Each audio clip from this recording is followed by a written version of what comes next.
اور یہ بہانے کر رہا ہے, یہ بھی پروگرام بنا رہا ہے. پھر کہتا ہے میں بے چین رہتا ہوں, میں بے قرار رہتا ہوں. عمل کا رستہ اس کو اختیار کریں, آپ سکون میں رہیں گے.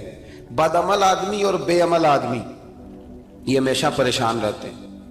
ہمیشہ عمل کریں, توبہ کریں تو پھر بدل جائیں, پھر تبدیلی آئے. اور یہ کوئی مشکل کام نہیں, جو بدلنے والے تھے وہ بدل گئے.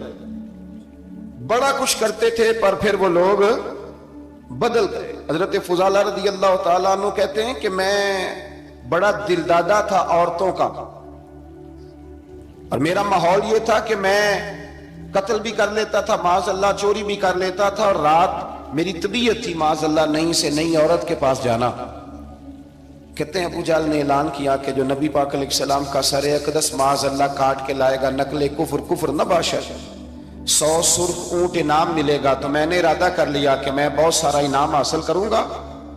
قرآن مجید میں نا اللہ فرماتا ہے کہ بہت سارے لوگ ایسے ہیں جنہیں اگر میں رزق میں کشادگی دے دوں, زیادہ پیسے دے دوں, فرمایا باغی ہو جائیں, وہ سرکش ہو جائیں. یہ بہت سارے لوگوں کو جو اللہ تبارک و تعالیٰ اعتدال میں رکھتا ہے تو یہ ان کے لیے بہتر ہے. ہر بندہ دولت کے ہوتے ہوئے نیک ہو سکتا, تو یہ اللہ اگر رکھتا ہے نا اعتدال میں تو شکر کرے اللہ کا, ورنہ تو لوگ عیاشیاں کریں, پتہ نہیں کیا کچھ کر گزرے. تو حضرت فضالہ کہتے ہیں کہ میں نے خنجر تیار کیا اور میں نے بغل میں اس کو چھپایا, اوپر میں نے چادر اوڑھ لی. اب مجھے پتا تھا ظہر کی نماز کے بعد نبی پاک صلی اللہ علیہ وسلم طواف کعبہ کے لیے, بیت اللہ شریف کے طواف کے لیے جاتے ہیں. کہتے میں بھی اس طرف بڑھا. رستے میں نا وہ خاتون جس کے گھر میں نے رات آنا تھا, میں نے دروازے پہ دستک دی. میں نے کہا کہ تیار رہنا, تیار رہنا, آج میں بڑے پیسے لے کے آؤں گا. اسے میں نے یہ کہا اور پھر میں چلا گیا بیت اللہ شریف کا طواف کرنے. کہتے ہیں اللہ کے محبوب بھی طواف کر رہے تھے تو میں نے بھی طواف شروع کر دیا. ارادہ یہ تھا کہ جہاں نبی پاک علیہ السلام میرے قریب سے گزریں گے تو موقع پا کر میں حضور کے جسم اقدس پر خنجر کھونپ دوں گا اور معاذ اللہ شہید کر دوں گا. کہتے ہیں حضور ایک دفعہ بھی میرے پاس سے گزرے تو میں ہمت نہ کر سکا, دوسری دفعہ بھی پاس سے گزرے تو میں ہمت نہ کر سکا, تیسری دفعہ بھی گزرے تو میں ہمت.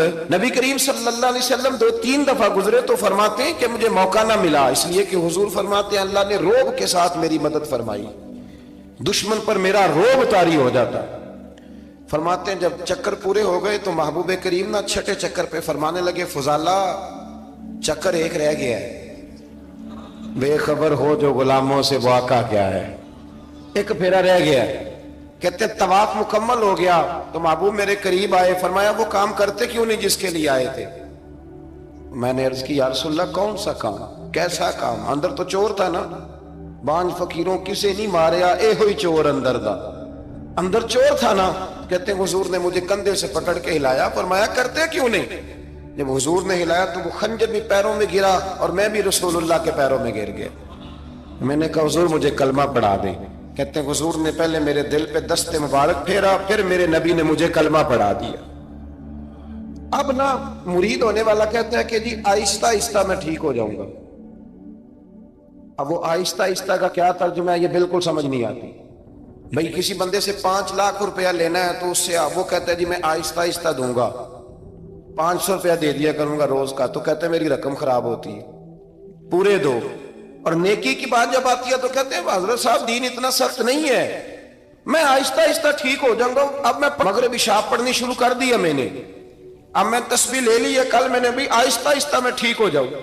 یعنی رقم لینی ہو تو وہ آہستہ آہستہ قبول نہیں ہے, لیکن اور مکان کی رجسٹری اگر کرانی ہو تو مالک مکان کہے گے آہستہ آہستہ کرا لو. کہتے ہیں پیسے پورے دیے, سویرے چل اور بیان دے. یہ کیا بات ہے؟ یہاں یہ جو ہمارا ماحول تھا نا کر لیں گے ہو جائے گا, یقین کریں لوگ قبروں میں چلے گئے ہیں پر مسجدوں میں نہیں آئے. ہر کام سے لوگ ریٹائر ہوئے پر گناہوں سے ریٹائر نہیں ہوئے. آخر تک تباہی اتر گئی لیکن لوگ بدلنے کو تیار نہ ہوئے. حضرت فضالہ کہتے ہیں ابھی میں نے کلمہ پڑھا, ابھی میں واپس آیا, رستے میں وہ بی بی کھڑی تھی. کہتے ہیں میں وہ شخص تھا کہ عورتیں مرتی تھی میرے اوپر اور کسی کی جرت تھی کہ وہ آئیں بائیں شائیں کرے, لیکن فرماتے ہیں میں بی بی کے پاس سے گزر گیا, پہلے تو اس کا خیال تھا رکے گا، لیکن جب میں رکا نہ تو دروازے پہ آئی، اور جب میں گزر گیا تو اس نے آواز دی، لیکن میں نے سنی انسنی کر دی۔ جب آگے بڑھا تو میرے پیچھے دوڑی۔ فرماتے ہیں مجھے پکڑ کے کہنے لگی فضالہ تجھے کیا ہوا، تو وہی نہیں جو یہاں سے گیا تھا؟